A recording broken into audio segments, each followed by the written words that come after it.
Good evening, students. Welcome to Saram Sambatrav Education. This is Venkat. I am the faculty here. So, welcome to the series of TSPSC Group 1 MCQ series. So, present మనం Indian economy సబ్జెక్ట్ని deal చేయబోతున్నాం. So, topic వచ్చేసరికి industries, manufacturing and service sector. So, క్వశ్చన్స్లోకి వెళ్ళబోయే ముందు ఒక small announcement. So, TSPSC Group 1 కోసం మనం మల్టిపుల్ కోర్సెస్ అయితే లాంచ్ చేయడం జరిగింది. సో, గ్రూప్ 1లో భాగంగా for both prelims and mains ఒక కంప్లీట్ ప్యాకేజ్ లాగా ఒక ఫుల్ కోర్స్ని లాంచ్ చేసాం. సో దీంట్లో ఎంటైర్ సిలబస్ని కాంప్రహెన్సివ్గా మనం కవర్ చేస్తాం. అండ్ తెలంగాణ స్పెసిఫిక్ టాపిక్స్ ఏవైతే ఉన్నాయో like Telangana history, Telangana geography, Telangana economy, Telangana society, so ఇటువంటి సబ్జెక్ట్స్ మీద మనం ఎక్కువగా ఫోకస్ చేయడం జరుగుతుంది. అండ్ దీంట్లోనే మీకు మెయిన్స్ ఆన్సర్ రైటింగ్ సెషన్స్ కూడా వస్తాయి. అండ్ దీంట్లోనే ప్రిలిమ్స్ టెస్ట్ సిరీస్ కూడా ఉంటుంది. సో 1 year వ్యాలిడిటీ అయితే జస్ట్ 13,000 మాత్రమే, 2 years వ్యాలిడిటీ అయితే 15,000 రూపీస్ మాత్రమే. రైట్, నెక్స్ట్ వన్ వచ్చేసరికి మెయిన్స్ ప్రోగ్రామ్. సో ప్రిలిమ్స్ ఉండదు, only for mains, exclusively mains related programme అనమాట. సో ఈ ప్రోగ్రామ్ నేమ్ వచ్చేసరికి మెయిన్స్ వైజ్ ద రైట్ వే.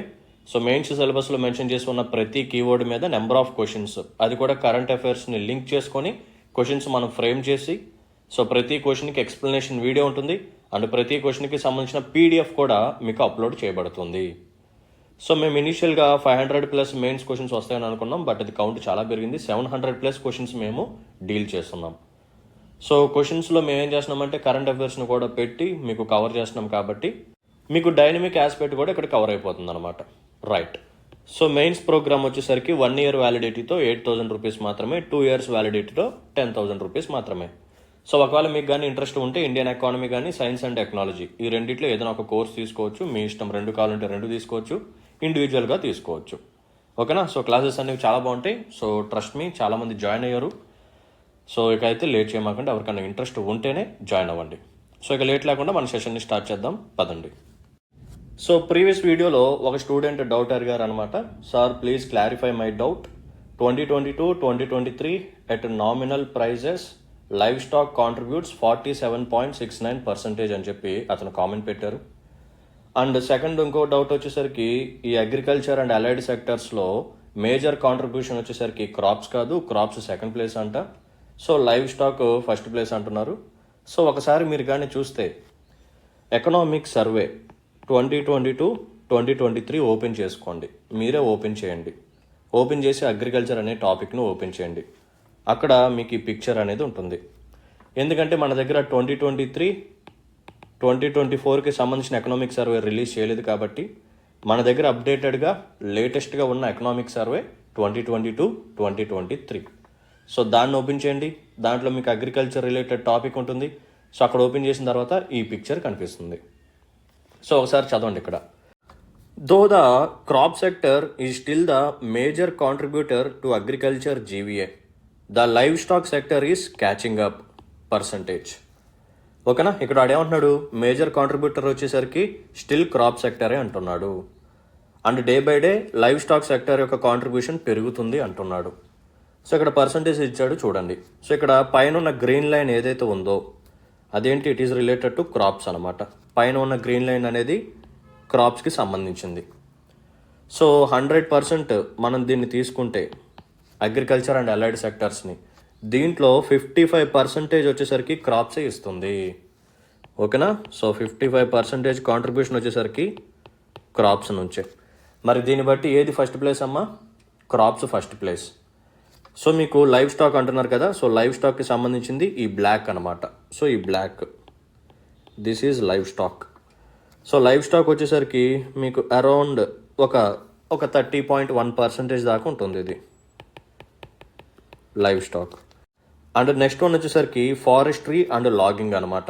ఈ బ్లూ కలర్ బాక్స్ ఏదైతే ఉందో it represents forestry and logging. And ఈ నావీ బ్లూ లాంటిది ఏదైతే ఉందో it represents fishing and aquaculture. ఓకేనా? So based on data of MASP, ministry of statistics and programme implementation. So economic survey 2022-2023 open చేయండి, చక్కగా ఈ డయాగ్రామ్ ఉంటుంది. సో దీన్ని బట్టి మనకి అగ్రికల్చర్ అండ్ అలైడ్ సెక్టర్స్లో మేజర్ కాంట్రిబ్యూటర్ వచ్చేసరికి క్రాప్స్ అనమాట, ఫస్ట్ ప్లేస్. ఓకేనా? నెక్స్ట్ వన్ వచ్చేసరికి లైవ్ స్టాక్. సో మీరు అడిగిన 2 డౌట్లకి ఈ పిక్చర్లోనే సమాధానం దక్కింది. సో లైవ్ స్టాక్ కాంట్రిబ్యూషన్ 47.69% కాదు. ఒకవేళ మీరు ఏదన్నా సోర్స్ ఫాలో అయితే ఆ సోర్స్ని కూడా కామెంట్లో పెట్టండి. ఓకేనా? సో సగం అయితే పెట్టమాకండి. రైట్. సో ఇదే స్టూడెంట్ ఇంకొక కామెంట్ పెట్టారు, మరి అది ఎందుకు పెట్టారు నాకు తెలీదు. మనం ఎన్ని మెసేజెస్ పెట్టినా సార్ రిప్లై ఎవరు అని. మరి ఆ సార్ ఎవరు? నాకేమైనా మీరు మెసేజెస్ పెట్టారా, లేకపోతే ఇంకెవరికైనా మెసేజెస్ పెట్టారా? ఎవరు మీకు రిప్లై ఇవ్వట్లేదు, ఓకేనా? సో అది మీరు కొంచెం క్లారిటీగా అడిగితే బాగుంటుంది. సో ఎందుకంటే మీరు అడిగిన డౌట్స్, ఓకేనా, ఇప్పుడు ఈ అడిగిన డౌట్ ఏదైతే ఉందో ఇది 3 వీడియోస్ బ్యాక్ అనమాట, ఓకేనా. 3 వీడియోస్ బ్యాక్ డౌట్ అడిగారు. సో అది నేను 3 వీడియోస్ వరకు నేను ఎందుకు క్లారిఫై చేయలేకపోయాను అంటే, సో నేను అప్పుడప్పుడు ఒకేసారి 3 వీడియోస్ ఇచ్చేస్తాను, 3 వీడియోస్ సింగిల్ డే చేసి ఇచ్చేస్తాను. సో మేము ఆల్టర్నేట్ డేస్లో దీన్ని షెడ్యూల్ చేసేస్తాం. సో 3 వీడియోలు ఆల్రెడీ చేసేసి ఉన్నాయి. మీరు చేసిన కామెంట్ ఈ ఫస్ట్ వీడియోలోది. సో దీనికి కామెంట్ నేను సెకండ్ వీడియోలో ఇవ్వలేను, ఎందుకంటే ఆల్రెడీ ఇది చేసేసి షెడ్యూల్ చేయబడింది. సో థర్డ్ వీడియోలో కూడా ఇవ్వలేను. మరి ఎప్పుడు ఇవ్వగలను? ఈరోజు మీకు అప్లోడ్ అయ్యే 4th కాన్సిక్యూటివ్ వీడియో ఏదైతే ఉందో ఇక్కడ నేను ఇవ్వగలను, ఓకేనా. ఒకవేళ మీ కామెంట్స్కి నేను రిప్లై ఇవ్వలేక మీరు ఆ మెసేజ్ పెడితే ఇది ఆన్సర్ అనమాట. ఇంకా వేరేది ఏదైనా ఉంటే నాకైతే సంబంధం లేదు, ఓకేనా. సో పేషెన్స్ అనేది ఖచ్చితంగా ఉండాలి. సో మీరు కాంపిటేటివ్ ఎగ్జామ్స్లో ఉన్నప్పుడు అది చాలా ఇంపార్టెంట్, ఓకే, రైట్. అండ్ ఇదే ఎకనామిక్ సర్వేలో మనం ఇంకొన్ని పాయింట్స్ కూడా తెలుసుకుందాం, ఓకేనా. అంటే ఇంపార్టెంట్ గ్రాఫ్స్ ఉన్నాయి సో అగ్రికల్చర్లో. సో ఆ గ్రాఫ్స్ని కూడా నేను చెప్తున్నాను, ఒకసారి చూడండి. So continued increase in institutional credit to agriculture sector. So మనకి యాక్చువల్గా ఏంటంటే 2 సెక్టర్స్ ఉంటాయి, లేకపోతే ఫార్మల్ సెక్టర్ అనుకోవచ్చు, ఇన్ఫార్మల్ సెక్టర్ అనుకోవచ్చు, ఓకేనా. సో ఫార్మల్ సెక్టర్ నుంచి అగ్రికల్చర్కి లోన్ కానీ వస్తే దాన్ని మనం ఇన్స్టిట్యూషనల్ క్రెడిట్ అంటాం.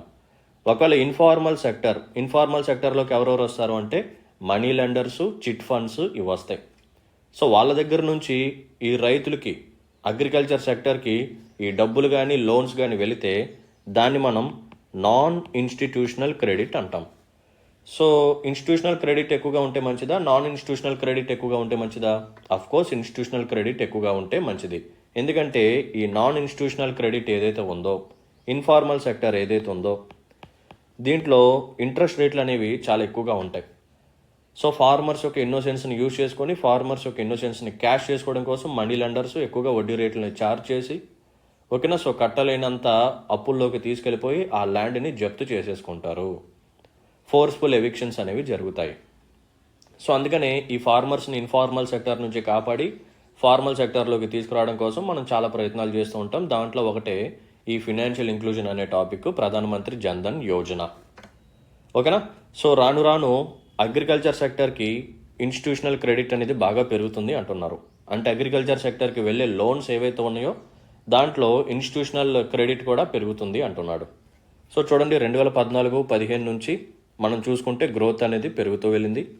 సో 2021, 2022కి వచ్చేసరికి 18.6 lakh crores, 18.6 lakh crores అనేది మనకి ఇన్స్టిట్యూషనల్ క్రెడిట్ ద్వారా అగ్రికల్చర్ సెక్టర్కి వెళ్ళిందనమాట, ఓకేనా, రైట్. నెక్స్ట్ ఇదే ఎకనామిక్ సర్వేలో మనకి ఎంఎస్పి గురించి కూడా ఇచ్చాడు. సో ఇది కూడా చూద్దాం. So minimum support price for selected kharif and rabi crops. So kharif and rabi క్రాప్స్కి ఎంఎస్పి అనేది అలా ఉంది. సో చూడండి ఇక్కడ ప్యాడీ. సో ప్యాడీలో 2 వెరైటీస్ ఉంటాయి. కామన్ వెరైటీ ఉంటుంది, గ్రేడ్ ఏ వెరైటీ కూడా ఉంటుంది.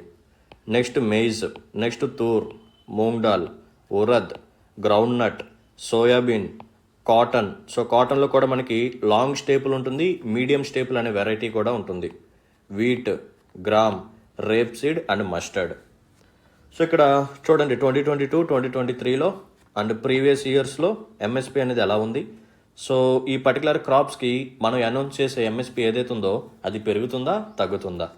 సో మీరు కానీ గమనిస్తే ఎంఎస్పి అనేది ఎలా పెరుగుతూనే ఉంది ప్రతి క్రాప్కి ఎవ్రీ ఇయర్లో,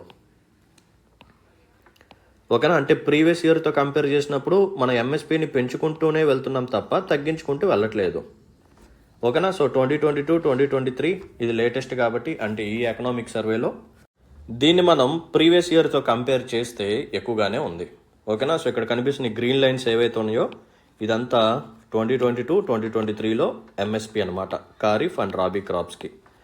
సో ఇంక్రీజింగ్ ట్రెండే మనకి కనిపిస్తుంది, ఇది గుర్తుపెట్టుకుంటే చాలు. వాటి స్టేట్మెంట్లో ఎంఎస్పి అనేది డిక్రీజింగ్ ట్రెండ్లో ఉంది. సో లాస్ట్ ఒక 5 ఇయర్స్లో అంటే ఇది రాంగ్ అనమాట. ఎందుకంటే మనం 2013-14 నుంచి 2022-23 వరకు మనం చూసాం కాబట్టి సో గ్రోత్ అనేది ఎలా ఉంది, ఇంక్రీజింగ్గానే ఉంది. మనం ఎంఎస్పీని తగ్గించుకుంటూ వెళ్ళట్లేదు, ఇయర్ ఆన్ ఇయర్ కొంచెం కొంచెం పెంచుకుంటూనే వెళ్తున్నాం. Okay, right. So next one చూడండి, మనకి అగ్రికల్చర్ సెక్టర్లో ప్రైవేట్ సెక్టర్ యొక్క ఇన్వెస్ట్మెంట్ ఎలా ఉంది. మనకి యాక్చువల్గా ఏంటంటే పబ్లిక్ సెక్టర్ ఇన్వెస్ట్మెంట్ ఉంటుంది, ప్రైవేట్ సెక్టర్ ఇన్వెస్ట్మెంట్ ఉంటుంది. సో మనం జనరల్గా ఏమనుకుంటాం, సో అగ్రికల్చర్లో ఎక్కువగా ఈ పబ్లిక్ సెక్టర్ యొక్క ఇన్వెస్ట్మెంట్ ఎక్కువగా ఉంటుంది, ప్రైవేట్ సెక్టర్ యొక్క ఇన్వెస్ట్మెంట్ తక్కువగా ఉంటుంది అని అనుకుంటాం. ఓకేనా, సో ఈ రెండింటిని కంపేర్ చేద్దాం పదండి. సో కింద వచ్చేసరికి ఇయర్స్ అనమాట. సో 2020, 2021 ఇక్కడ వీళ్ళు డేటాని తీసుకొచ్చి పెట్టారు. సో దీనికి వీళ్ళు ఫాలో అయిన సోర్స్ ఏంటంటే agricultural statistics at a glance 2021. So ఈ కింద ఉన్న ఈ బాక్సెస్ ఏవైతే ఉన్నాయో ఇది పబ్లిక్ సెక్టర్ యొక్క ఇన్వెస్ట్మెంట్, ఈ పైన కనిపిస్తున్న రెడ్ లైన్ ఏదైతే ఉందో ఇది ప్రైవేట్ సెక్టర్ యొక్క ఇన్వెస్ట్మెంట్. సో మనం కానీ పర్సంటేజ్ పరంగా చూసుకుంటే పబ్లిక్ సెక్టర్ యొక్క ఇన్వెస్ట్మెంట్ అనేది 4.3% ఉంది, ప్రైవేట్ సెక్టర్ యొక్క ఇన్వెస్ట్మెంట్ వచ్చేసరికి 9.3% ఉంది. సో ఎవరిది ఎక్కువ ఉంది, ప్రైవేట్ సెక్టర్ యొక్క ఇన్వెస్ట్మెంట్ ఎక్కువగా ఉందన్నమాట. సో కంటిన్యూస్గా చూడండి, ఎప్పటి నుంచో 5.4 ఉంటే 9.3 ఉంది, పబ్లిక్ వాళ్ళది 5.3 ఉంటే ప్రైవేట్ వాళ్ళది 8 ఉంది, 4.7 ఉంటే పబ్లిక్ది, ప్రైవేట్ యొక్క ఇన్వెస్ట్మెంట్ 9.6, 4.8 ఉంటే 8.5, 4.6 ఉంటే 6.9, 4.9 7.5, 4.7 6.8, 4.9 6.6, 4.3 7, 4.3 9.3. ఎక్కడన్నా సరే పబ్లిక్ సెక్టర్ ఎక్కువగా ఉండి ప్రైవేట్ సెక్టర్ యొక్క ఇన్వెస్ట్మెంట్ తక్కువగా ఉందా అంటే లేదు, అవునా. సో 2011, 12 నుంచి మనం చూసుకుంటూ వచ్చాము. సో ప్రైవేట్ సెక్టర్ యొక్క ఇన్వెస్ట్మెంట్ ఎప్పుడు పబ్లిక్ సెక్టర్ కంటే ఎక్కువగానే ఉంది. బట్ ప్రైవేట్ సెక్టర్ యొక్క ఇన్వెస్ట్మెంట్ అనేది కంటిన్యూస్గా గ్రో అయిందా అంటే లేదు. ఓకేనా, అప్స్ అండ్ డౌన్స్ మనకి కనిపించాయి. సో 9.3 తర్వాత 8కి పడింది, మళ్ళీ 9.6కి వెళ్ళింది, మళ్ళీ 8.5, మళ్ళీ 6.9, మళ్ళీ 7.5. సో ఇలా ఫ్లక్చువేషన్స్ అనేవి ఉన్నాయి. Okay, right.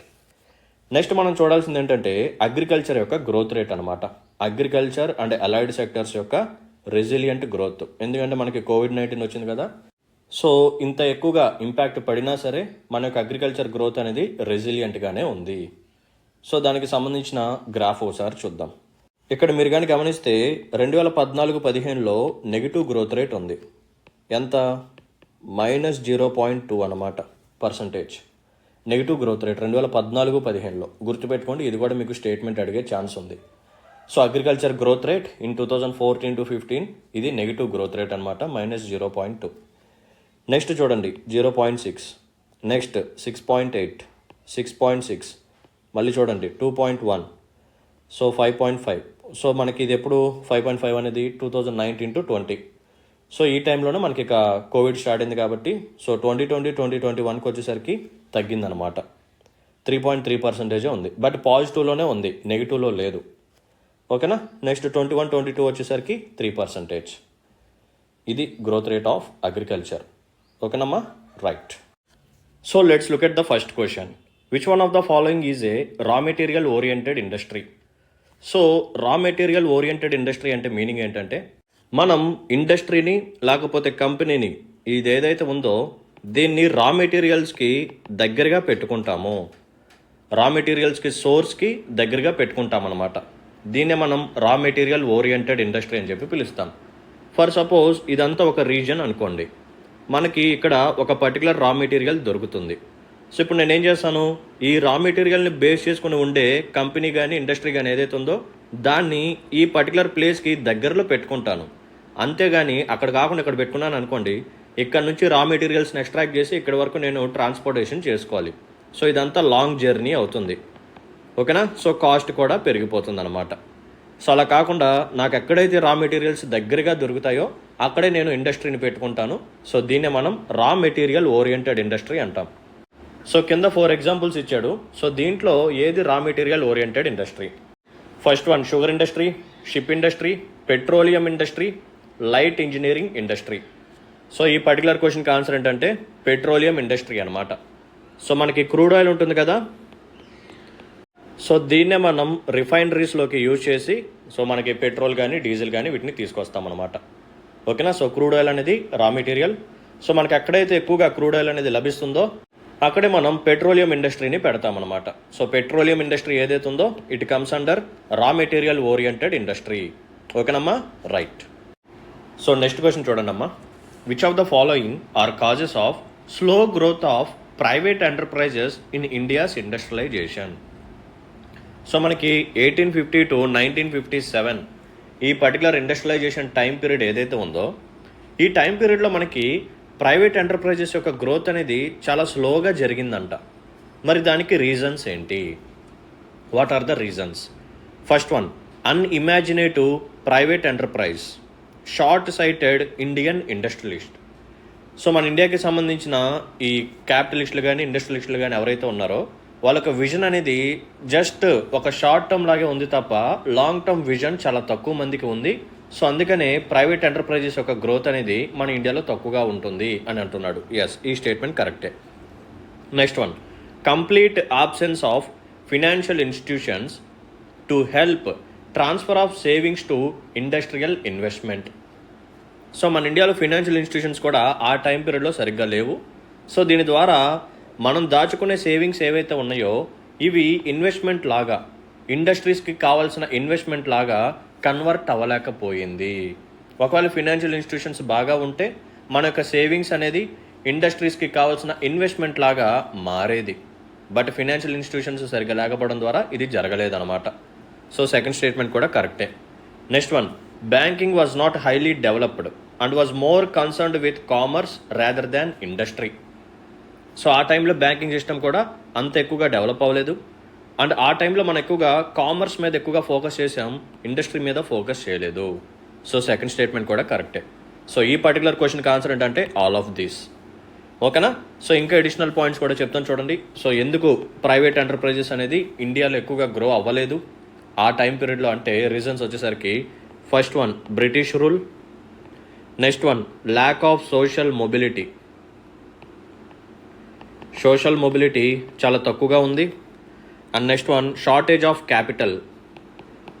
క్యాపిటల్ అనేది షార్టేజ్ అయ్యిందనమాట, అంటే ఎక్కువగా అవైలబుల్గా లేదు. అంటే నథింగ్ బట్ ఆ టైంలో లోన్స్ అనేది అంత ఈజీగా దొరికేవి కావన్నమాట. So shortage of capital. Next one capital market ఏదైతే ఉందో, మన యొక్క క్యాపిటల్ మార్కెట్ ఏదైతే ఉందో ఇది అండర్ డెవలప్డ్ అనమాట, పర్ఫెక్ట్గా డెవలప్ అవ్వలేదు. సో క్యాపిటల్ మార్కెట్ అంటే ఏంటి? Long term market. So long term market అంటే ఏంటి? మనకి ఈ స్టాక్స్, షేర్స్ ఇవన్నీ ఎక్స్చేంజ్ జరుగుతుంది కదా. So long term market, capital మార్కెట్ని రెగ్యులేట్ చేసేది ఎవరు అంటే సెబీ అనమాట. రైట్. సో క్యాపిటల్ మార్కెట్ అనేది ఈ టైం పీరియడ్లో అంత ఎక్కువగా డెవలప్ అవ్వలేదు. నెక్స్ట్ వన్ వచ్చేసరికి shortage of skilled labour. So మన ఇండస్ట్రీ పెట్టాలి అన్నా సరే దాంట్లో పనిచేయడానికి లేబర్ కావాలి, ఆ లేబర్ కూడా స్కిల్డ్ అయ్యి ఉండాలి. సో అప్పుడే మనకి గ్రోత్ అనేది ఎక్కువగా ఉంటుంది. ఓకేనా? సో ఇలా చాలా కారణాల వల్ల, బ్రిటిష్ రూల్ వల్ల, లేకపోతే సోషల్ మొబిలిటీ సరిగ్గా లేకపోవడం వల్ల, క్యాపిటల్ అనేది షార్టేజ్ అవడం వల్ల. సో ఏదైనా ఒక ఇండస్ట్రీ పెట్టాలంటే పెట్టుబడి కావాలి, మరి పెట్టుబడి అనేది ఈజీగా అవైలబుల్గా ఉండాలి అంటే ఫినాన్షియల్ ఇన్స్టిట్యూషన్ కానీ బ్యాంకింగ్ ఇన్స్టిట్యూషన్స్ కానీ బాగా డెవలప్ అయ్యి ఉండాలి. సో ఈ ప్రైవేట్ ప్లేయర్స్ ఎవరైతే ఉన్నారో వాళ్ళకి లోన్స్ అనేది ఎప్పుడైతే మనం ఈజీగా ప్రొవైడ్ చేస్తామో వాళ్ళు ఆ లోన్స్ని తీసుకొచ్చి పెట్టుబడులు పెట్టి ఇండస్ట్రీస్ పెడుతూ ఉంటారు. అప్పుడే మనకి గ్రోత్ అనేది కనిపిస్తుంది. బట్ ఆ టైంలో ఫినాన్షియల్ ఇన్స్టిట్యూషన్స్ కానీ బ్యాంకింగ్ సెగ్మెంట్ కానీ అంత ఎక్కువగా డెవలప్డ్ అవ్వలేదన్నమాట. దీంతోపాటు క్యాపిటల్ మార్కెట్ కూడా అండర్ డెవలప్డ్గానే ఉంది. దీంతోపాటు స్కిల్డ్ లేబర్ కూడా షార్టేజ్ ఉంది. సో ఇలా డిఫరెంట్ రీజన్స్ వల్ల మనకి ఈ ఇండస్ట్రియలైజేషన్ టైం పీరియడ్లో ప్రైవేట్ ఎంటర్ప్రైజెస్ యొక్క గ్రోత్ అనేది స్లోగా ఉంది. ఓకేనమ్మా? సో ఈ పర్టికులర్ క్వశ్చన్కి ఆన్సర్ ఏంటంటే option D, all of these. Next question, the largest source of revenue for Britishers in India was from. So బ్రిటిషర్స్కి మన ఇండియా నుంచి ఎక్కువ సోర్స్ ఆఫ్ ఇన్కమ్ ఏ పర్టికులర్ సెగ్మెంట్ నుంచి వచ్చేది? Textile and jute industry, gems and stone industry, temple tax, land revenue. Of course answer ఏంటంటే option D, land revenue. So తెలుసు కదా, zamindari system, ryotwari system, mahalwari system, ఇలా డిఫరెంట్ సిస్టమ్స్ ద్వారా బ్రిటిషర్స్ ఏం చేసేవాళ్ళంటే మన దగ్గర నుంచి పన్ను ట్యాక్స్ని కలెక్ట్ చేసేవాళ్ళు. సో దీన్ని బట్టి మనం ఏం చెప్పొచ్చు అంటే ఈ పర్టికులర్ ల్యాండ్ రెవెన్యూ ద్వారానే బ్రిటిషర్స్కి మన ఇండియా నుంచి ఎక్కువ సోర్స్ ఆఫ్ ఇన్కమ్ అనేది వెళ్తూ ఉండేది. రైట్. సో నెక్స్ట్ క్వశ్చన్ చూడండి, when was the first modern paper mill of the country set up. So మన ఇండియాలో పేపర్ మిల్స్ ఉంటాయి కదా. సో ఈ పేపర్ మిల్స్లో కొన్ని మోడర్న్ పేపర్ మిల్స్ ఉంటాయి. సో ఈ మోడర్న్ పేపర్ మిల్స్లో ఫస్ట్ మోడర్న్ పేపర్ మిల్ ఎప్పుడు మనం ఎస్టాబ్లిష్ చేసాం? 1827, 1812, 1846, 1854. సో యాక్చువల్గా paper and paper board industry ఏదైతే ఉందో it comes under forest based industry. ఏంటిదమ్మా? It comes under forest based industry. ఎందుకు? సో మనకి పేపర్ అనేది ఎక్కడి నుంచి వస్తుంది? ట్రీ యొక్క పల్ప్ నుంచి వస్తుంది, అవునా? సో ట్రీ యొక్క పల్ప్ నుంచి వస్తుంది. సో మనకి ట్రీస్ అనేవి ఫారెస్ట్లో ఉంటాయి కాబట్టి so paper and paper board industry ఏదైతే ఉందో it comes under forest based industry, right. So మన ఇండియాలో 1812లో, ఓకేనా, 1812లో ఫస్ట్ మోడర్న్ పేపర్ మిల్ని ఎస్టాబ్లిష్ చేయడం జరిగింది. సో ఎక్కడ ఎస్టాబ్లిష్ చేశారంటే వెస్ట్ బెంగాల్లో. సో వెస్ట్ బెంగాల్లో ఏరియా వచ్చేసరికి సెరంపూర్, వెస్ట్ బెంగాల్, ఓకేనా, రైట్. సో ఈ పర్టికులర్ క్వశ్చన్కి ఆన్సర్ ఏంటి? Option B 1812. సో 1812లో సెరంపూర్ వెస్ట్ బెంగాల్లో ఫస్ట్ మోడర్న్ పేపర్ మిల్ని మనం ఎస్టాబ్లిష్ చేసాం. సో నెక్స్ట్ క్వశ్చన్ చూడండి. Durgapur steel plant was set up in assistance of UK, USA, France, Germany. So నేను మీకు ప్లానింగ్ గురించి చెప్పాను. సో ప్లానింగ్ గురించి చెప్పినప్పుడు సెకండ్ 5 ఇయర్ ప్లాన్ గురించి చెప్పాను. సో సెకండ్ 5 ఇయర్ ప్లాన్లో మనం ఒక 3 ఇండస్ట్రీస్ని తీసుకొచ్చాం కదా. సో ఆ 3 ఫ్యాక్టరీస్ ఏంటంటే, ఒకటి Rourkela. So Rourkela iron and steel factory తీసుకొచ్చాం, 1959లో ఎస్టాబ్లిష్ చేయడం జరిగింది. సో ఎవరి యొక్క సహాయంతో అంటే జర్మనీ యొక్క సహాయంతో, ఓకేనా, రైట్. సో రూర్కెలా వచ్చేసరికి ఒడిషా, పర్ఫెక్ట్. నెక్స్ట్ వన్ వచ్చేసరికి దుర్గాపూర్. ఏంటిదమ్మా? దుర్గాపూర్.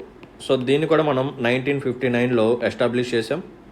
సో దీనికి మనకి ఎవరు సహాయం చేశారంటే యూకే వాళ్ళు, ఓకేనా. సో యునైటెడ్ కింగ్డమ్ మనకి హెల్ప్ చేసిందనమాట. దేనికోసం? దుర్గాపూర్ ఐరన్ అండ్ స్టీల్ ఫ్యాక్టరీకి. So Durgapur iron and steel factory ఎక్కడ ఉంది? వెస్ట్ బెంగాల్లో ఉంది, ఓకే. సో ఇక్కడ వాడు దేని గురించి అడిగాడు? దుర్గాపూర్ స్టీల్ ప్లాంట్ గురించి అడిగాడు. సో ఎవరి యొక్క సహాయంతో, ఎవరి యొక్క అసిస్టెన్స్తో మనం దీన్ని ఎస్టాబ్లిష్ చేయగలిగాము అంటే యూకే అనమాట, యునైటెడ్ కింగ్డమ్. సో ఈ పర్టికులర్ క్వశ్చన్కి ఆన్సర్ ఏంటమ్మా? Option A, UK. So Durgapur iron and steel factory 1959లో ఎస్టాబ్లిష్ చేసాం, ఎక్కడ? వెస్ట్ బెంగాల్లో, with the assistance of United Kingdom, perfect. So దీంతో ఈరోజు మనం క్వశ్చన్స్ని సక్సెస్ఫుల్గా కంప్లీట్ చేసుకున్నాం. సో ఇనీషియల్గా మనం ఈ ఎకనామిక్ సర్వేకి సంబంధించిన కొన్ని పాయింట్స్ తెలుసుకున్నాం. సో అగ్రికల్చర్కి సంబంధించిన కొన్ని ట్రెండ్స్ చూపించాను ఎకనామిక్ సర్వే 2022-2023 నుంచి. అండ్ నెక్స్ట్ వన్ వచ్చేసరికి కొన్ని క్వశ్చన్స్ చూడటం జరిగింది. ఇప్పుడు మనం అగ్రికల్చర్లో ఈ ఎంఎస్పి గురించి అండ్ ఎఫ్ఆర్పి గురించి అండ్ మినిమం సెల్లింగ్ ప్రైస్ ఇది కూడా ఉంటుంది. సో ఈ పాయింట్స్ కొన్ని ఇంపార్టెంట్ ఉంటాయి. నేనైతే క్వశ్చన్స్ వీటి మీద ఎక్స్పెక్ట్ చేస్తున్నాను. సో అందుకనే కొంచెం మీకు డీటెయిల్డ్గా చెప్పాలని చెప్పి అనుకుంటున్నా. సో అందుకనే చెప్తాను. సో ఒక ఫ్రేమ్ వర్క్ లాగా, సో జాగ్రత్తగా రాసుకోండి, ఓకేనమ్మా, right. So first of all there is a committee called LK Jha committee. LK Jha committee 1964. So 1964 అంటే టైం పీరియడ్ వచ్చేసరికి థర్డ్ 5 ఇయర్ ప్లాన్. ఏంటిదమ్మా? Third 5 year plan, okay. So ఈ particular committee ఏం చేసింది అంటే రికమెండేషన్స్ ఇచ్చింది. ఏమని రికమెండేషన్స్ ఇచ్చింది? టు క్రియేట్ ఏ కమిషన్, ఒక కమిషన్ని క్రియేట్ చేయండి అని చెప్పి ఈ కమిటీ రికమెండేషన్స్ ఇచ్చింది. సో వీళ్ళు ఇచ్చిన రికమెండేషన్స్ని బేస్ చేసుకొని మన వాళ్ళు ఒక కమిటీని ఎస్టాబ్లిష్ చేశారు. సో ఆ కమిటీ పేరు ఏంటంటే agriculture prices commission. Agriculture prices commission 1965లో క్రియేట్ చేశారు, ఓకేనా, రైట్, పర్ఫెక్ట్. సో తర్వాత ఏం జరిగింది? ఇదే అగ్రికల్చర్ ప్రైజెస్ కమిషన్ని రీనేమ్ చేశారు. ఎలా రీనేమ్ చేశారు అంటే ప్రజెంట్ దీని యొక్క నేమ్ వచ్చేసరికి commission for agriculture cost and prices. దీన్నే షార్ట్కట్లో CACP అని చెప్పి పిలుస్తాం, commission for agriculture cost and prices. So ఎప్పుడు దీన్ని ఇలా రీనేమ్ చేశారు అంటే 1985లో, ఓకేనా. So first agriculture prices commission 1965, తర్వాత దాన్ని మనం 1985లో commission for agriculture cost and prices లాగా మార్చడం జరిగింది.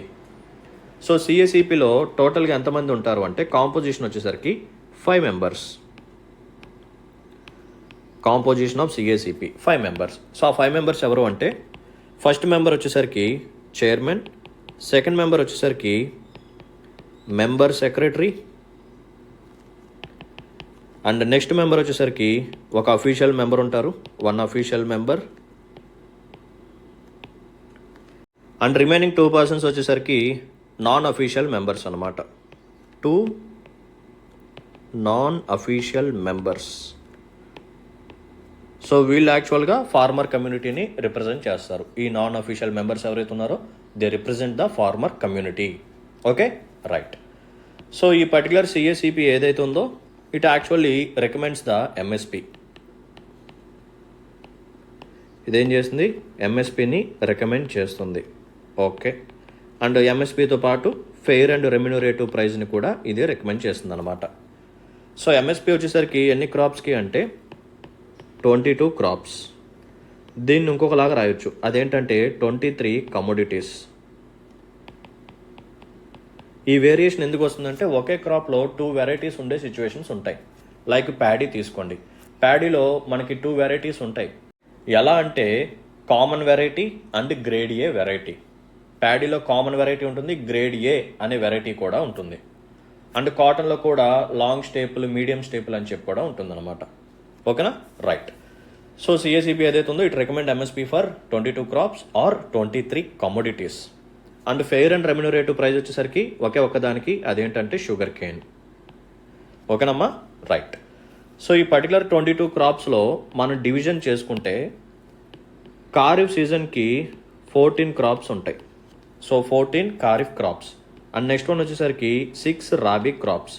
ఓకేనా, సో 20 అయిపోయాయి. ఇంకా 2 వచ్చేసరికి అదర్ కమర్షియల్ క్రాప్స్.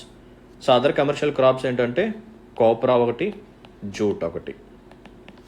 ఓకేనమ్మా, రైట్. సో వీళ్ళు ఎంఎస్పిని రికమెండ్ చేస్తారు అని చెప్పాను కదా. సో ఎవరికి రికమెండ్ చేస్తారు అంటే there is a body called cabinet committee on economic affairs. Cabinet committee on economic affairs. So ఈ బాడీకి ఎంఎస్పిని రికమెండ్ చేస్తారు. ఎవరు రికమెండ్ చేస్తారు? సిఏసిపి వాళ్ళు. సో సిఏసిపి వాళ్ళు రికమెండ్ చేసిన ఎంఎస్పి అనేది ఈ కమిటీ మీద బైండింగ్గా అంటే నో. వీళ్ళు ఆ ప్రైజెస్ని ఫాలో అవ్వచ్చు, ఫాలో అవ్వకపోవచ్చు అనమాట. ఓకేనా, ఇది కూడా స్టేట్మెంట్గా పడే ఛాన్స్ ఉంది. So it is not binding. So cabinet committee on economic అఫైర్స్లో మనకి ఎవరెవరు ఉంటారంటే prime minister, defence minister, agriculture minister, ఓకేనా, హోమ్ మినిస్టర్, ఇలా ఉంటారనమాట. ఇంపార్టెంట్ పర్సనాలిటీస్ ఉంటారు ఇందులో. సో వీళ్ళు దీనికి అప్రూవల్ ఇచ్చి అనౌన్స్ చేస్తారనమాట. ఎప్పుడు అనౌన్స్ చేస్తారు? బిఫోర్ సోయింగ్, అంటే సీజన్ స్టార్ట్కి ముందే వీళ్ళు అనౌన్స్ చేసేస్తారనమాట. Before sowing of season. ఇప్పుడు ఖారిఫ్ రాబోతుంది కదా. సో ఖారిఫ్ మనకి జూన్ ఈ టైంలో స్టార్ట్ అవుతుంది ఆ సీజన్ అనేది. సో మనకి వీళ్ళు ఖారిఫ్ క్రాప్స్ కోసం ఎంఎస్పిని ఎప్పుడు అనౌన్స్ చేస్తారంటే జూన్కి ముందే అనౌన్స్ చేసేస్తారు. సో ఏ పర్టికులర్ క్రాప్కి అయితే ఎక్కువగా ఎంఎస్పిని అనౌన్స్ చేస్తారో అది కొంచెం అట్రాక్టివ్గా మారుతుంది. అప్పుడు ఫార్మర్స్ ఆ క్రాప్ని ఎక్కువగా వేస్తారు. సో దానికి తగ్గట్టుగా మనం డిమాండ్ అండ్ సప్లైని మేనేజ్ చేసుకోవచ్చు. ఓకేనా. సో ఆల్రెడీ నేను లాస్ట్ క్లాసెస్లో చెప్పాను ఎంఎస్పిని ఎలా రికమెండ్ చేస్తారంటే వేరియస్ అదర్ ఫ్యాక్టర్స్ తీసుకుంటారు. డిమాండ్ అండ్ సప్లై ఎలా ఉంది, డొమెస్టిక్ ప్రైజెస్ ఎలా ఉన్నాయి, అదర్ కంట్రీస్లో ఆ పర్టికులర్ క్రాప్ యొక్క ప్రైజెస్ ఎలా ఉన్నాయి, ఓకేనా, అండ్ కాస్ట్ ఆఫ్ ప్రొడక్షన్ ఎలా ఉంది. నథింగ్ బట్ ఫార్మర్కి ప్రొడక్షన్ కోసం ఎంత ఖర్చు అవుతుంది, సో ప్రాఫిట్ మార్జిన్ ఒక 50% వేసుకొని ఇలా అనౌన్స్ చేస్తారనమాట. సో ఫార్ములాస్ కూడా నేను చెప్పేశాను. So I don't want to repeat again and again. So A2 plus FL and C2. So మన వాళ్ళు మోస్ట్లీ ఫాలో అయ్యేది ఏంటంటే C2 ప్లస్ 50% ప్రాఫిట్ మార్జిన్ కలిపి అనౌన్స్ చేస్తారనమాట. సో C2లోకి ఏమేమి వస్తాయి? A2 plus FL plus rent are interest, ఇవి 3 కలిపి వస్తాయి అనమాట. A2 అంటే ఏంటి? ప్రొడక్షన్ కాస్ట్, అంటే విత్తనాలకి, ఫర్టిలైజర్స్కి, ఓకేనా. సో విత్తనాలకి, ఫర్టిలైజర్స్కి, electricity, water, irrigation facilities, pesticides, వీటికి అయ్యే ఖర్చును మనం ప్రొడక్షన్ కాస్ట్ అంటాం. సో దీన్ని మనం A2 అని చెప్పి రిప్రజెంట్ చేస్తారు. నెక్స్ట్ వన్ ఏంటంటే FL. So FL stands for unpaid family labour. ఇప్పుడు ఒకవేళ నేను ఫార్మర్ని అయితే నాతో పాటు నా వైఫ్ కానీ, నా చిల్డ్రన్ కానీ, ఇంకా అదర్ రిలేటివ్స్ కూడా నాతో పాటు నా ఫామ్లో పనిచేస్తారు కాబట్టి వాళ్ళకి నేను ఎటువంటి పేమెంట్ అనేది ఇవ్వను. ఎందుకంటే నా సొంత ఇంట్లో మనుషులు కాబట్టి వాళ్ళకి నేను ఎటువంటి పేమెంట్ చేయను కాబట్టి. సో వాళ్ళకి కష్టార్జితం అనేది ఎటువంటి ఇన్కమ్ లేకుండా పక్కకి వెళ్ళిపోతుంది కాబట్టి సో దాన్ని కూడా మనం ఇంక్లూడ్ చేస్తాం. నెక్స్ట్ ఫైనల్ వన్ వచ్చేసరికి C2. సో C2లో ప్రొడక్షన్ కాస్ట్ ఉంటుంది, అన్పెయిడ్ ఫ్యామిలీ లేబర్ ఉంటుంది. ఒకవేళ నేను వేరే వాళ్ళకి ల్యాండ్ని రెంట్కి తీసుకొని దాంట్లో నేను వ్యవసాయం చేస్తే నేనేం చేయాలి? ఆ ల్యాండ్కి రెంట్ని పే చేయాలి. లేకపోతే ఎక్కడ నుంచి అన్నా సరే లోన్ తీసుకొని వస్తే దానికి నేను ఇంట్రెస్ట్ని పే చేస్తూ ఉండాలి. సో వీటిని కూడా యాడ్ చేస్తే దాన్ని C2 అంటాం. సో ప్రజెంట్ మనం ఫాలో అయ్యేది సో C2ని అండ్ ఓవరాల్గా ఒక 50% మార్జిన్ ఉండేలాగా ఎక్స్ట్రాగా మనం ఎంఎస్పీని అనౌన్స్ చేస్తామన్నమాట. ఓకేనమ్మా, రైట్. సో నెక్స్ట్ వన్ ఏంటంటే ఒక 2 క్రాప్స్ ఉంటాయి, ఒక 2 ఐటమ్స్ ఉంటాయి. అవేంటంటే ఒకటి తోరియా, రెండవది డీహస్క్డ్ కోకోనట్. ఓకేనా, తోరియా అండ్ డీహస్క్డ్ కోకోనట్. సో ఈ రెండింటికి ఎంఎస్పీని అనౌన్స్ చేస్తారు. సో వేటిని బేస్ చేసుకొని ఎంఎస్పీని అనౌన్స్ చేస్తారు అంటే తోరియాకి వచ్చేసరికి rape seed and mustard. So దీని యొక్క ఎంఎస్పీని బేస్ చేసుకొని తోరియా కూడా అనౌన్స్ చేస్తారనమాట. నెక్స్ట్ వన్ డీహస్క్డ్ కోకోనట్ ఉంది కదా, దీనికి కాప్రా యొక్క ఎంఎస్పీని బేస్ చేసుకొని దీనికి కూడా ఎంఎస్పీని పెట్టడం జరుగుతుంది. సో ఇది ఒక స్టేట్మెంట్ లాగా పెట్టే ఛాన్స్ ఉంది కాబట్టి నేను మీకు చెప్తున్నాను. ఓకేనా, so MSP for toria and dehusked coconut is also fixed on the basis of MSPs of rapeseed and mustard and copra respectively. Right. Next important point ఏంటంటే సో ఈ 23 కమోడిటీస్లో 7 కమోడిటీస్ వచ్చేసరికి సీరియల్స్ అండ్ 7 కమోడిటీస్ వచ్చేసరికి ఆయిల్ సీడ్స్ అండ్ 5 కమోడిటీస్ వచ్చేసరికి pulses and 4 commodities వచ్చేసరికి commercial crops. So టోటల్గా 7 + 7 14, so 14 + 4 18, 18 + 5 23. So 23 commodities అనమాట. ఓకేనా, మనకి ఆర్డర్లో కూడా ఇది పెట్టొచ్చు. సో వాడు ఏమడుగుతాడు అంటే సో ఎంఎస్పీలో 23 కమోడిటీస్ ఉంటాయి. సో దాంట్లో 8 సీరియల్స్ అనొచ్చు, లేకపోతే 6 ఆయిల్ సీడ్స్ అనొచ్చు, లేకపోతే 4 పల్సెస్ అనొచ్చు, లేకపోతే 2 కమర్షియల్ క్రాప్స్ అనొచ్చు. సో అలా నెంబర్స్ రాంగ్గా ఇచ్చే ఛాన్స్ ఉంది కాబట్టి సో ఈ నెంబర్స్ని కూడా ఇలా ఆర్డర్లో పెట్టుకోండి. ఓకేనా, right. And one more important point ఏంటంటే ఈ ఎంఎస్పీ అనే టాపిక్కి ఎటువంటి స్టాట్యుటరీ బ్యాకింగ్ అనేది లేదు. అంటే గవర్నమెంట్ ఖచ్చితంగా ఎంఎస్పీని అనౌన్స్ చేయాల్సిందే అనే రూల్ అనేది లేదు. గవర్నమెంట్ కావాలనుకుంటే నెక్స్ట్ ఇయర్ ఆపేయచ్చు అనౌన్స్ చేయకుండా, తర్వాత వచ్చి నెక్స్ట్ ఇయర్ అనౌన్స్ చేయొచ్చు, దాని ఇష్టం. అంతేగాని గవర్నమెంట్ ఎంఎస్పీని అనౌన్స్ చేయలేదు సో ఇది ఖచ్చితంగా అనౌన్స్ చేయాల్సిందే అని చెప్పి మనం కోర్టుకి వెళ్ళే ఛాన్స్ అనేది లేదు. ఓకేనా, సో ప్రెసెంట్ ఫార్మర్స్ దానికోసమే ఫైట్ చేస్తున్నారు. ఏమంటున్నారంటే ఎస్ ఎంఎస్పీకి లీగల్ బ్యాకింగ్ని తీసుకురండి, స్టాట్యుటరీ బ్యాకింగ్ని తీసుకురండి, లీగల్లీ ఎన్ఫోర్స్డ్ లాగా దాన్ని మార్చండి, ఖచ్చితంగా ఎంఎస్పీని ప్రతి సంవత్సరం ప్రతి సీజన్కి ముందు అనౌన్స్ చేసే విధంగా దానికి స్టాట్యుటరీ బ్యాకింగ్ ఇవ్వండి అని చెప్పి ఫైట్ చేస్తున్నారనమాట. సో ఈ పర్టికులర్ స్టేట్మెంట్ ఖచ్చితంగా మనకి పడే ఛాన్స్ ఉంది కాబట్టి దీన్ని గుర్తుపెట్టుకోండి. ఓకేనమ్మా, రైట్. సో ఇప్పుడు మనం ఎంఎస్పీకి సంబంధించిన లేటెస్ట్ ఫిగర్స్ డేటాని చూద్దాం. సో ఖరీఫ్కి వచ్చేసరికి మన దగ్గర ఉన్న లేటెస్ట్ అవైలబుల్ డేటా 2023, 2024. ఎందుకంటే ఈసారి ఖరీఫ్ సీజన్ ఇంకా స్టార్ట్ అవ్వలేదు. సో స్టార్ట్ అయ్యే ముందు అనౌన్స్ చేస్తారు కాబట్టి 2024, 2025కి సంబంధించిన ఖరీఫ్ ఎంఎస్పీ ఇంకా రిలీజ్ అవ్వలేదు, అయ్యిద్ది తర్వాత. ఇది మే కాబట్టి సో ఈ మంత్ ఎండింగ్కి కానీ అలా రావచ్చు, వీ కెన్ ఎక్స్పెక్ట్. ఓకేనమ్మా, రైట్. సో ప్రెసెంట్ మన దగ్గర ఉన్న డేటా ఏంటంటే 2023 to 2024కి సంబంధించిన ఖరీఫ్ సీజన్కి సంబంధించిన ఎంఎస్పీ అనమాట. సో ఇక్కడ ఇంక్రీజ్ అయిన పర్సంటేజ్ ఇచ్చాడు, అంటే ప్రీవియస్ ఇయర్తో కంపేర్ చేస్తే ఆ లేటెస్ట్ ఇయర్లో ఇచ్చిన ఎంఎస్పీ అనేది ఎంత పెంచారు, ఎంత పర్సంటేజ్ పెంచారు. సో మనం గుర్తుపెట్టుకోవాల్సింది ఏంటంటే ప్యాడీది ఒకటి గుర్తుపెట్టుకుంటే సరిపోతుంది. సో ప్యాడీలో 2 వెరైటీస్ ఉంటాయని చెప్పాను కదా. సో కామన్ వెరైటీ ఒకటి ఉంది, గ్రేడ్ ఏ వెరైటీ కూడా ఉంది. సో కామన్ వెరైటీ ప్రీవియస్ ఇయర్లో దీని యొక్క ఎంఎస్పీ వచ్చేసరికి 2040 రూపీస్ పర్ క్వింటాల్. సో దాన్ని ఎంతకి పెంచారు అంటే 2183 రూపీస్కి పెంచారు పర్ క్వింటాల్ అనమాట. సో ఎంత పర్సంటేజ్ పెరిగింది? 7.01% పెరిగింది. ఇది గుర్తుపెట్టుకోండి. ఓకేనా, 143 రూపీస్ పెంచారనమాట ప్రీవియస్ ఇయర్తో కంపేర్ చేస్తే. హైయెస్ట్ ఇంక్రిమెంట్ అనేది ఏ క్రాప్లో కనిపించింది అంటే మూంగ్. సో మూంగ్లో చూడండి, సో 7,755 రూపీస్ ఉండేది పర్ క్వింటాల్ ఇంతకు ముందు, దాన్ని 8,558 రూపీస్కి పెంచారు, అంటే 10.35% పెరిగింది. సో మూంగ్ తర్వాత ఎక్కువగా పెరిగింది ఏంటంటే సీసమం. తర్వాత కాటన్లో కూడా 2 వెరైటీస్ ఉంటాయని చెప్పాను కదా, long staple, medium staple. So ఇవన్నీ జస్ట్ అలా చూసి అలా వదిలేసేయండి. రైట్. నెక్స్ట్ వన్ చూడండి, రాబీ క్రాప్స్కి సంబంధించిన ఎంఎస్పీ. ఇది మాత్రం మన దగ్గర లేటెస్ట్గానే ఉంది. సో ఎప్పటి నుంచి ఎప్పటి వరకు అంటే 2024 to 2025 వరకు. సో రాబీ క్రాప్స్లో మనకేముంటాయి? Wheat, barley, gram, masoor, mustard, safflower. So 6 rabi crops ఉంటాయి. ఖరీఫ్ వచ్చేసరికి 14 అండ్ 2 వచ్చేసరికి అదర్ కమర్షియల్ క్రాప్స్. సో వీటి చూడండి, వీటిది ఖచ్చితంగా మనం గుర్తుపెట్టుకోవాల్సిందే. సో 2024-2025 లేటెస్ట్ ఎంఎస్పి వచ్చేసరికి వీటికి 2275 రూపీస్. ఓకేనా. ప్రీవియస్ ఇయర్ ఎంత ఉంది? 2125 రూపీస్. సో చూడండి ఎంత ఇంక్రిమెంట్ అయ్యిందో. బ్యార్లే 1850 rupees, gram 5440 rupees. Next one masoor 6425 rupees, mustard 5650, safflower 5800. ఓకేనా. ఇవి లేటెస్ట్ డేటా అనమాట. మనం గుర్తుపెట్టుకోవాల్సింది ప్యాడీ ఒకటి గుర్తుపెట్టుకోండి. సో ప్యాడీ యొక్క ఇంక్రిమెంట్ వచ్చేసరికి 7.01%, అండ్ వీటి యొక్క ప్రైస్ వచ్చేసరికి 2275 రూపీస్. ఓకేనమ్మా, రైట్. సో మనం ఎంఎస్పి అనే టాపిక్ని కంప్లీట్ చేసాం.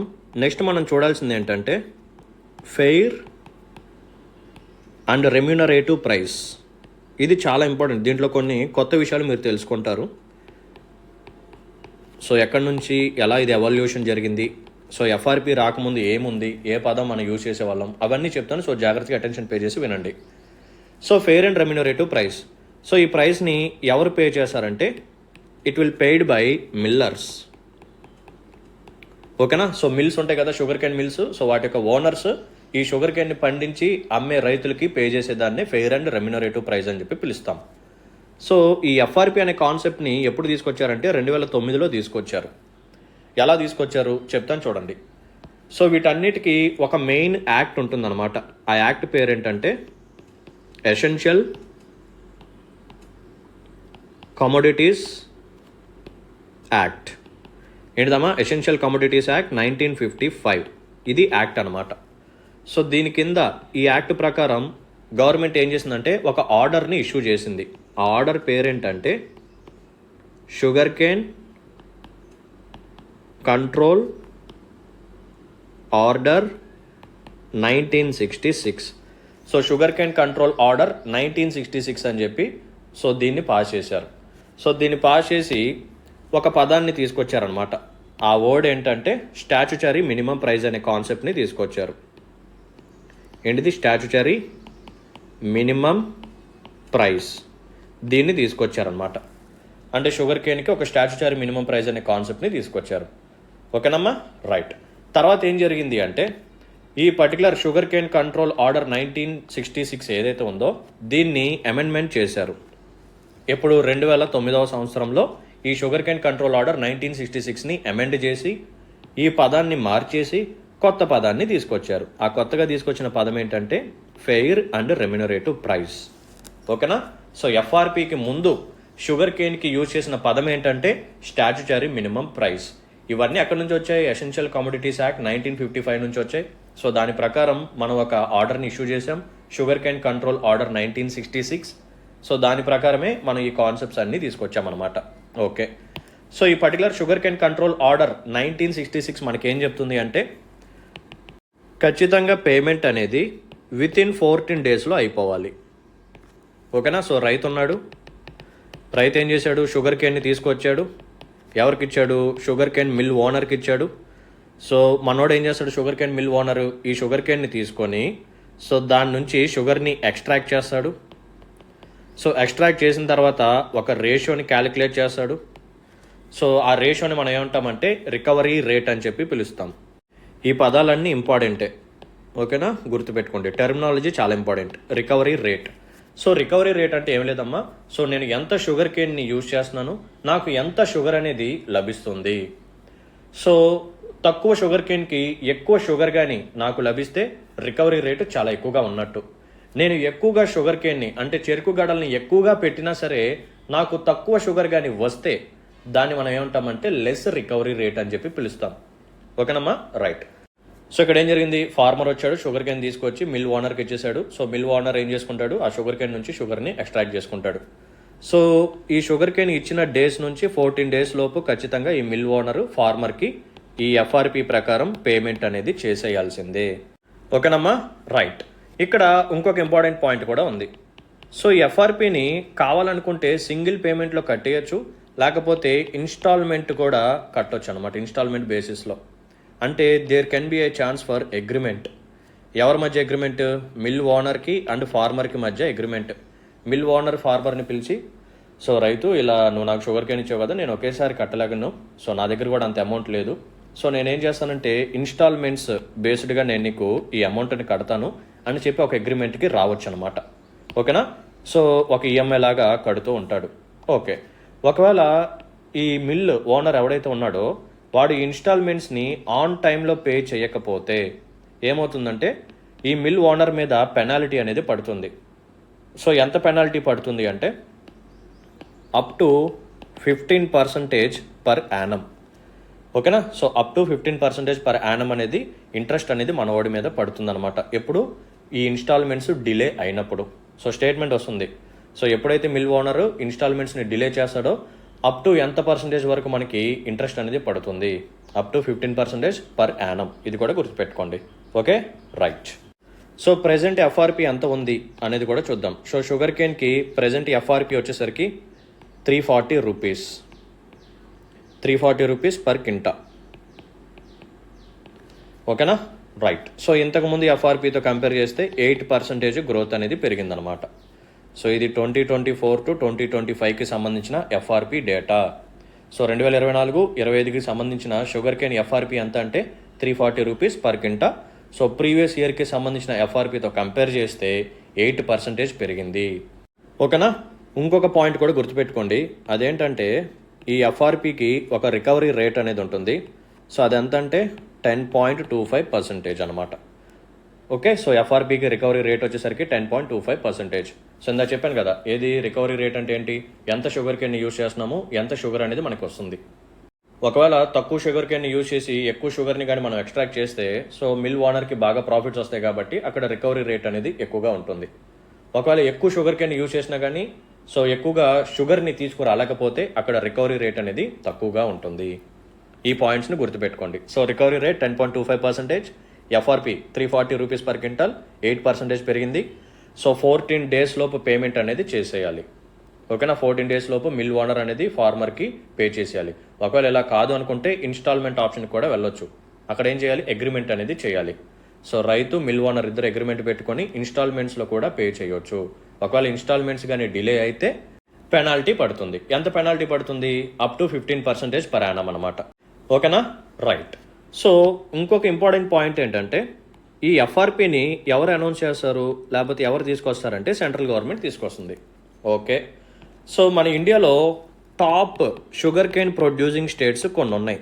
లైక్ యూపీ కానీ, పంజాబ్ కానీ, హర్యానా కానీ, తమిళనాడు, ఇలా కొన్ని షుగర్ కేన్ని బాగా ప్రొడ్యూస్ చేసే స్టేట్స్ ఉన్నాయన్నమాట.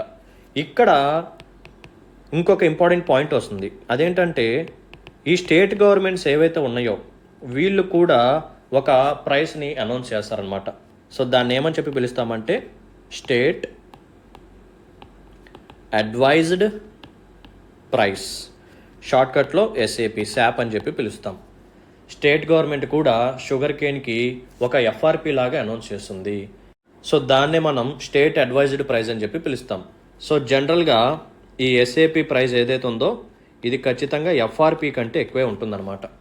సో సెంట్రల్ గవర్నమెంట్ అనౌన్స్ చేసే ఫెయిర్ అండ్ రెమ్యునరేటివ్ ప్రైస్ ఏదైతే ఉందో దానికంటే ఖచ్చితంగా SAP ఎక్కువగానే ఉంటుంది. సో SAP అనేది స్టేట్ టు స్టేట్ మారుతూ ఉంటుందన్నమాట.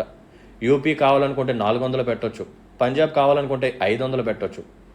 ఓకే, సో ఎందుకంటే ప్రజెంట్ సెంట్రల్ గవర్నమెంట్ ఇచ్చిన ఎఫ్ఆర్పి ఏదైతే ఉందో ఇదంతా 340 రూపీస్ కాబట్టి సో SAP అనేది ఖచ్చితంగా ఎఫ్ఆర్పి కంటే ఎక్కువగానే ఉంటుంది. ఈ పాయింట్ కూడా గుర్తుపెట్టుకుంటే సరిపోతుంది. ఓకేనమ్మా? Right. So last and final concept వచ్చేసరికి సో పాయింట్ చెప్తాను చూడండి. So there is MSP for sugar.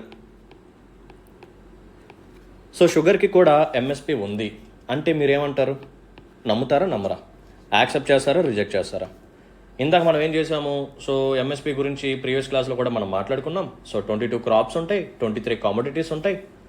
So ఆ క్రాప్స్లో కానీ ఆ కమోడిటీస్లో కానీ అసలు మనకి కనపడలేదు కదా, షుగర్కి MSP కనపడలేదు కదా.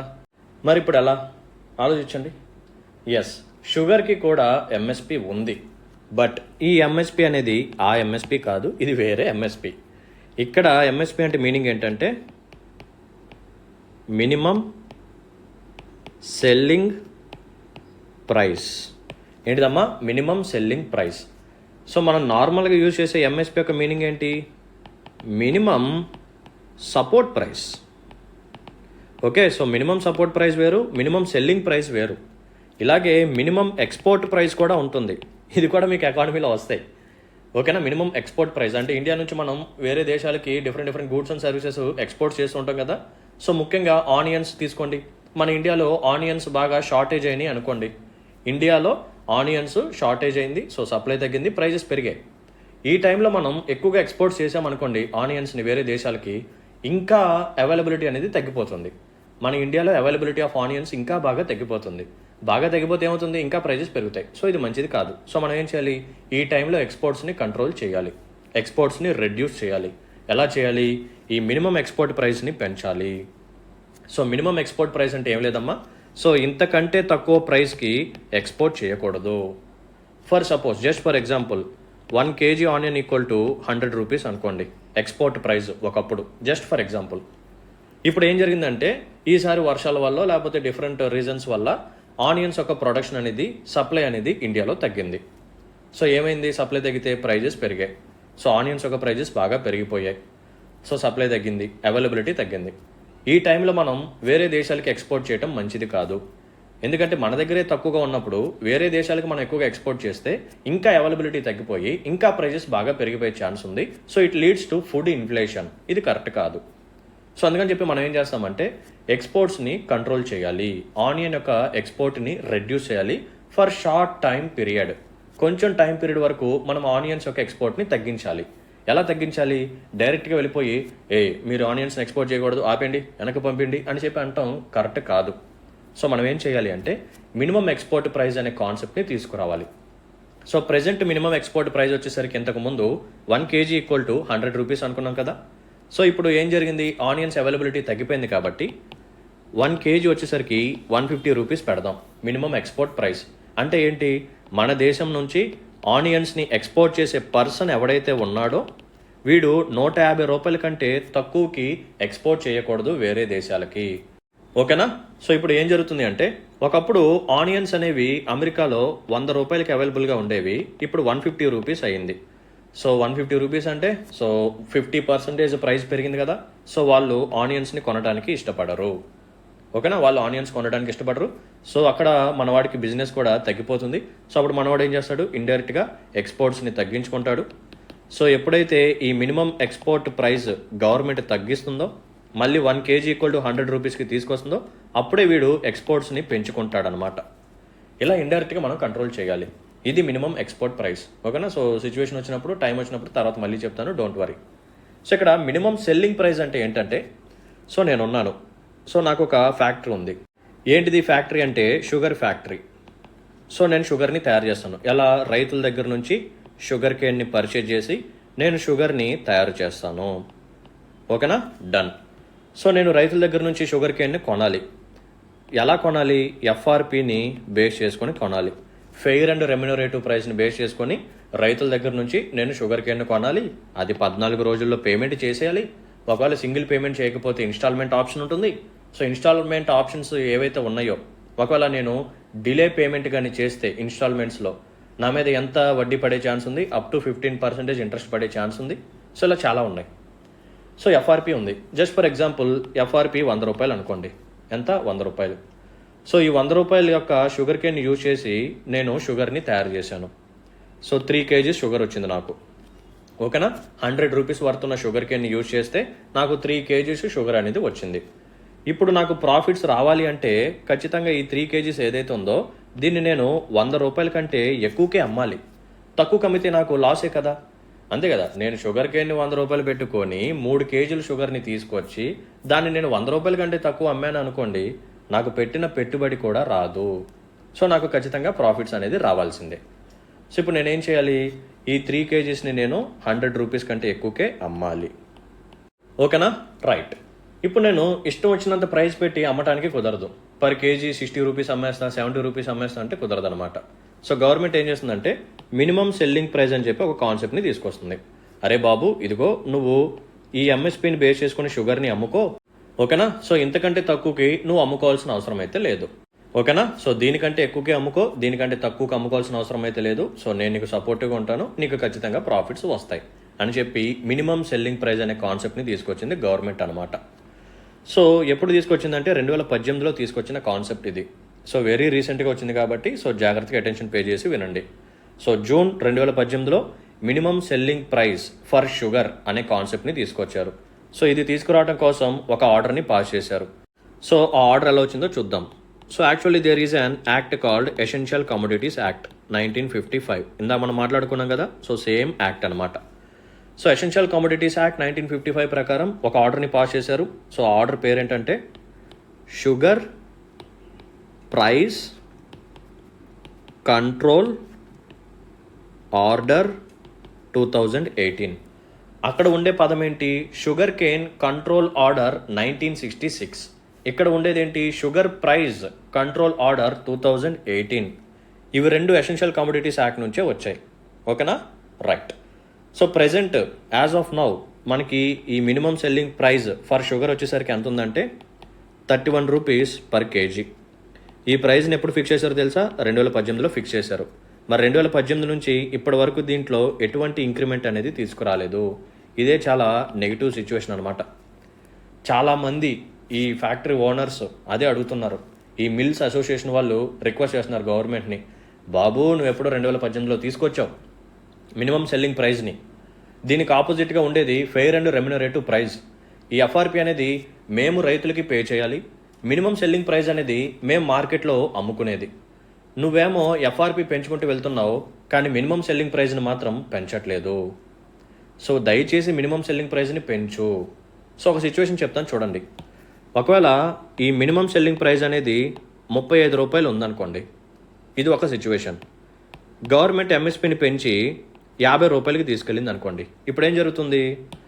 సో ఇప్పుడు ఏం జరుగుతుందంటే ఫస్ట్ సిచ్యువేషన్లో ఉన్నప్పుడు ఈ ఫ్యాక్టరీ ఓనరు 35 రూపాయల నుంచి స్టార్ట్ చేసుకోవచ్చు అనమాట అమ్ముకోవటం.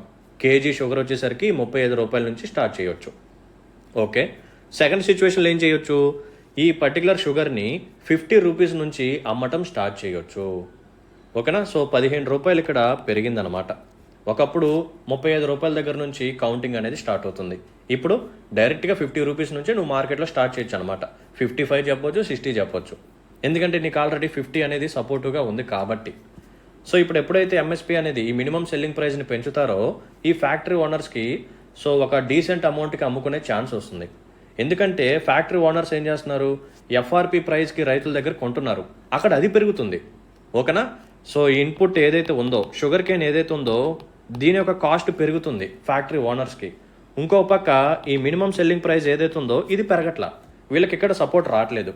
ఇక్కడేమో పెంచుకుంటూ వెళ్ళిపోతుంది గవర్నమెంట్. సో ఇక్కడ వీళ్ళు ఎక్కువగా పే చేస్తున్నారు, ఇక్కడ వీళ్ళు తక్కువ ప్రాఫిట్స్ని సంపాదిస్తున్నారు. ఇది ఇష్యూ అనమాట. ఓకేనా? సో ఇలా మీరు కాన్సెప్ట్ని తెలుసుకుంటే ఈజీగా అర్థమవుతుంది. So minimum selling price for sugar చూసాం, ఎఫ్ఆర్పి చూసాం, sugar cane control order 1966, essential commodities act, sugar price control order 2018. So present 31 rupees per KG, దేనికి? షుగర్కి సంబంధించిన మినిమం సెల్లింగ్ ప్రైస్.